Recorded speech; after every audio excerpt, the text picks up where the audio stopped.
궁금한 뒷이야기를 들어보면서 물음표가 느낌표로 바뀌는 뉴스의 재구성, 뉴스야 시간입니다. 오늘은 정치부의 윤태윤 기자와 함께합니다. 윤 기자. 네. 오늘 너무 멋지게 하고 오셔서 앵커가 기가 죽습니다. 특별히 신경을 좀 썼습니다. 그렇군요. 네. 자, 첫 소식부터 볼까요? 예, 조국에 침묵하는 청와대 이런 얘기인데 네. 그러고 보니까 언제부턴가 청와대하고 여당에서 검찰 수사를 비판하는 내용이 전혀 나오질 않고 있어요. 뭔가 기류가 달라진 거다 이렇게 봐야 됩니까? 그렇습니다. 불과 얼마 전까지만 하더라도 청와대 행정관은 검찰 수사를 보고 미친 늑대다 이렇게 말을 하기도 하고 또 여권에서는 피의 사실을 공표한다고 검찰을 압박하기도 했었습니다. 그랬죠. 그런데 최근에는 조국 장관 부인 PC에서 동양대 총장의 직인 파일이 있다는 언론 보도가 나왔음에도 불구하고 청와대와 여당, 여권에서는 굉장히 조용해졌습니다. 그랬어요. 네. 이 총장 직인 파일은 사실 정경심 교수의 PC에서 나왔다 이렇게 알려져 있기 때문에 검찰이 압수수색을 통해서만 얻을 수 있는 정보였는데 이게 네. 언론에 보도가 됐다면 당연히 여권에서 피의사실 공표다 이런 지적들이 나왔을 법한데. 그렇습니다. 네. 당연히 나왔어야 되는 이런 지적들이 지금 나오지 않고 있기 때문에 기류 변화가 있었다는 그런 지적들도 그렇군요. 있습니다. 그러니까 조국 장관을 임명하기 전에 윤석열 검찰총장이 문재인 대통령을 만나기 위해서 만나자는 의사를 전달했다고 합니다. 아, 그래요? 전달했음에도 불구하고 이를 거절하고 문 대통령은 윤석열 총장을 만나주지 않았다고 해요. 아, 그런 일이 있었군요. 그렇습니다. 그래서 윤 총장은 조 장관의 임명을 반대한다는 메모만 청와대에 전달을 했는데 이마저도 이제 무시를 당하고 예. 문재인 대통령은 조국 장관을 그냥 임명 강행해 버리게 됩니다.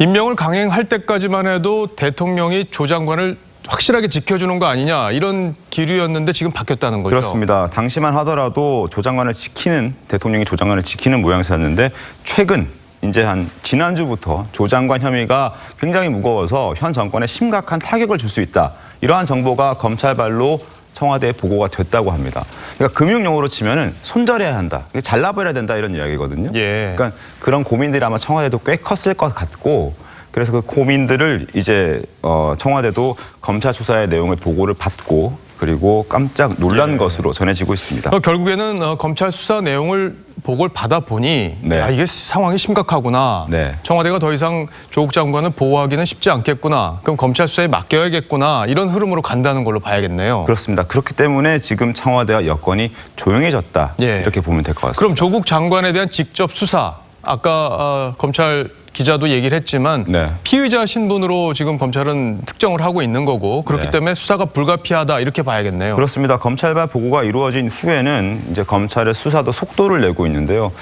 지난주에는 여의도 저승사자로 불리는 이 금융 베테랑 검사까지 투입을 하면서 검찰이 사모펀드 수사에 정점을 향해 가고 있습니다. 그리고 조국 장관에 대한 직접 수사까지 분위기가 무르익고 있거든요. 그러니까 조국 장관이 이미 검찰은 피의자 신분으로 특정을 하고 예. 있었기 때문에 수사가 불가피한 상황입니다. 그리고 검찰 역시 조국 장관 본인에 대한 혐의 입증도 굉장히 자신하고 있는 분위기입니다. 근데 여기서 궁금한 점이 네. 이렇게 리스크가 있다는 걸 사실 대통령이 몰랐을 리가 없는데 그렇죠. 그럼에도 불구하고 임명을 강행할 만한 무슨 배경이 있었던 건가요? 바로 그 부분 때문에 지금 법조계에서는 이런 말들이 나오고 있습니다. 그러니까 문재인 대통령이 조 장관을 꼭 반드시 임명을 해야만 하는 예. 그런 피치 못할 또 알지 못하는 속사정이 있었는 게 아닌가 하는 목소리가 지금 조금씩 나오고 있습니다. 그렇군요. 그 속사정이 뭔지는 뭐 추측만 할 수 있을 뿐일 텐데 청와대 입장에서는 상당히 곤란한 상황이다 이렇게 볼 수 있겠습니다. 네. 자, 다음 소식을 볼까요?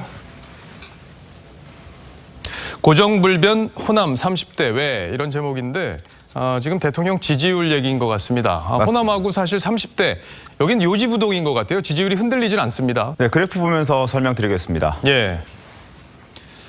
자, 대통령 직무수행 평가, 긍정과 부정 평가인데요. 지금 문재인 대통령에 대한 평가는 잘하고 있다는 긍정 평가가 40%에 불과합니다. 많이 낮아졌죠. 그런데 호남 지역으로 가게 되면은 예. 이 수치가 바뀌게 됩니다. 자, 호남 지역은 좀 다르죠. 네, 지역별 긍정, 부정 평가인데요. 다른 지역에 비해서 지금 광주, 전라, 저 지역은 호남 지역은 긍정 평가가 거의 70%에 육박한 상황입니다. 그렇군요. 네. 자, 그런데 같은 PK 정권인데 노무현 정부 때는 임기 중반에 호남 쪽 지지율이 많이 떨어졌단 말이에요. 네. 근데 지금은 이 상황이 다른 이유가 뭔가요? 그렇죠. 지금 문재인 정권과 노무현 정권 때를 비교하면 호남 지지율은 지금은 유지를 하고 있고 예. 노무현 정권 때는 지금 급락을 했던 것과는 좀 대조적입니다. 네. 자, 여기 이 이유는 인사에서 찾을 수 있을 것 같습니다. 인사요? 네. 예. 지금 현재 문 정권이 들어서고 나서 호남 인사들이 사람들이 청와대와 정부 주요 부처의 요직에 많이 중용이 되고 있는 상황입니다. 그렇죠.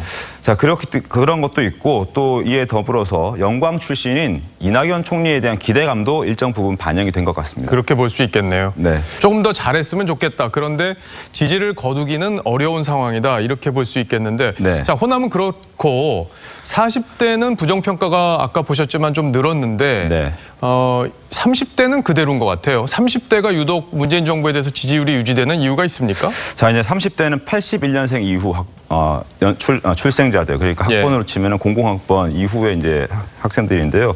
이들은 이제 IMF와 금융 위기 이러한 국가적인 위기들을 겪으면서 학창 시절을 보냈고, 그리고 자, 이명박 박근혜 정부 등 보수 정권에서 중요한 인생 시점을 다 겪습니다. 때문에 기득권에 대한 비판 의식이 강해지고 또 그것 때문에 공격적인 진보가 됐다는 평가가 많습니다. 그렇군요. 흥미로운 분석입니다. 잘 들었습니다. 네. 지금까지 윤태훈 기자였습니다.